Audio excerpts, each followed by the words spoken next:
Aje customer. Cheki Buda. Mmekuja gas? Buda. Si gas kwanza mzee. Cheki kuna kwenye tulichukua gas lakini tupate imekuwa maji. Tena maji mingi. Maji mingi. Gas nikaweka maji. Uliweka maji bro.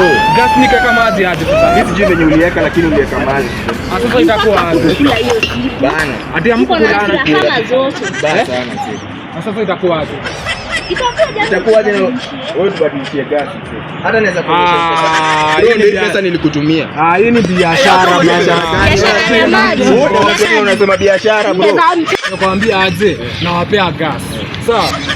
Hii sitaki muniharibie biashara. Unasikia? Kama mlipatikiwa na maji, mkanyagie chini. Mkanyagie chini bro. Wewe ndio gas maji na mara ya kwanza. Wewe acha ujinga wewe yake gas. Ndio yake maji kwa gas. Tuende. Tuende. Nataka kuchukua gas mbili kwanza hakuna kitu nafanya. Tutachukua gas mbili. Sasa hiyo